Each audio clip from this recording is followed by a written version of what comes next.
आरंभ है पार्वण पूजा। मूलाष्टमी ठारू महाष्टमी पर्यंत शक्तिपीठ गुड़िकरे आरंभ होइछि शारदीय पार्वण पूजा। जगतसिंहपुर जिलार अधिष्ठात्री देवी मां सरलांक पीठरे मूलाष्टमी ठारू आरंभ होइछि शारदीय दुर्गा पूजा। सकाळु मांक स्नान परे नीतिकांति अनुसार पार्वण पूजा आरंभ होइछि। चलित वर्ष 16 उपचारे मांक शारदीय पूजा पालन कराजिबो।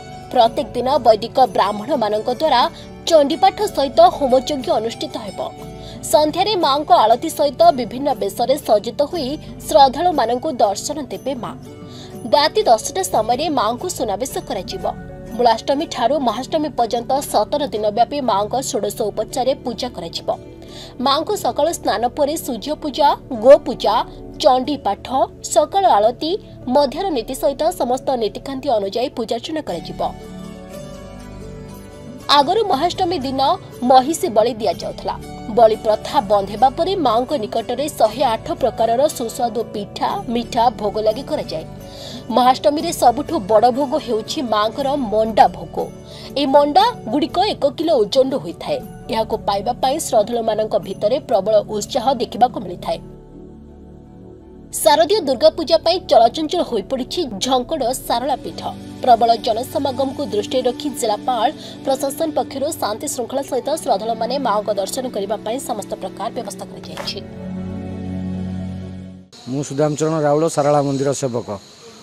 मांकर दुर्गा पूजा जो आरंभ होइछि मूलाष्टमी कतरु महाष्टमी ए वर्ष किंतु मांकर पडुछि 17 पूजा। 10 तारिख दिन महाष्टमी मांकर दुर्गा पूजा महाष्टमी आ सेहि दिन ही संधि पूजा।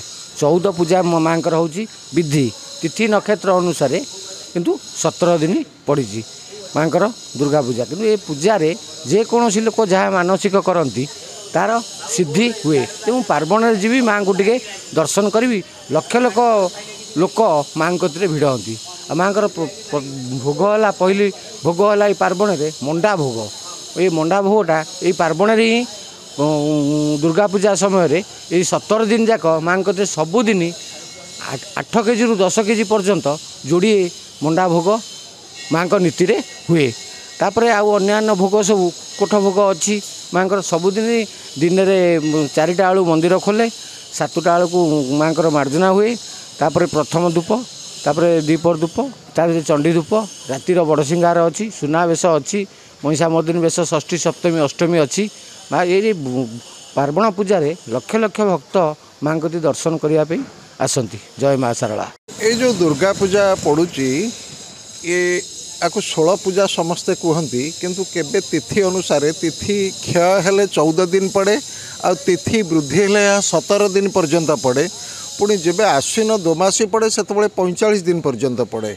ए वर्ष सेटा 17 पूजा पड़ी तिथि वृद्धि घटी तेणु 17 दिन पर्यंत पड़ी।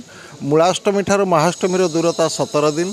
तेणु 17 दिन धरिकी माँ सारलांक पीठरे 16 उपचार पूजा चंडीपाठ अधिकंतु 16 उपचार पूजा चंडीपाठ दिवारात्र माँ सुनावेश आ संध्या आलती समय विभिन्न आकर्षणीय वेश सब रीतिनीति एमती चालू रहे एवं प्रतिवर्ष भली वर्ष चलुची। तेणु सारला ठाकुराणी माँ सारला समस्तंकर मंगल करंतु। देवी प्रपन्नार्थी हरि प्रसीद प्रसीद मातोर जगत खेलस्य प्रसीद विश्वेश्वरी पाहि विश्वं त्वमीश्वरी देवी चराचरस्य जगतर मंगल करंतु। आमे समस्ते जिते पूजा पार्वण में व्यस्त रोचु से जगतर मंगल कामना ही करुचु। बलि आमर 1946 मसीहारू महाष्टमी दिन राति संधि पूजा पूर्वर गोटे महिष बलि पड़ूला और दशहरा दिन गोटे छाग बलि पड़ूला। 1946 मसीहारू ए बलि दुईटी की बंद करा जाइछि। बलि परिवर्ते आमर गोटे पणा हांडी पूजा करा जाए ताको बलि पणा हांडी बोली कहा जाए। तादरे विभिन्न प्रकार फलमूल से विभिन्न स्वतंत्र उपाय रे तैयारी होकर माँ पाखे लगी हुए पूजा हुए। मु सारला पीठर पूजक लक्ष्मण महापात्र। शारदीय पूजा चलित वर्ष चली 24 तारिख मूलाष्टमी आरंभ होता जहाँ आसंता 10/10 महाष्टमी अंतिम पूजा आमे पालन करने को जाऊँ। आज पंचम दिवस 5 दिन है शारदीय पूजा शारदा पीठ महासमारोह पालित करा जाउची।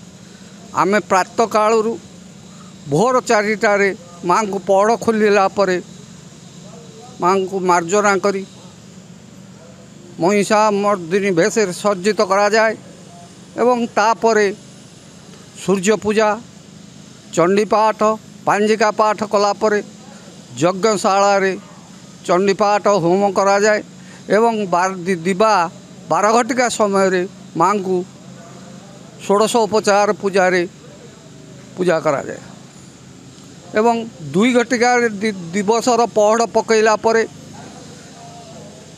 3 घटिका पहड़ खोली पुनर्बार माँ को स्नान कर महिषामर्दिनी भेष सर्जित कलापर संध्या आरती कार्यक्रम 6टा ରୁ 6:30 भितर करूँ एवं 7 घटिका माँ रात्र नीति पहड़िया धूप जा प्रथम धूप अन्न धूप करा जाए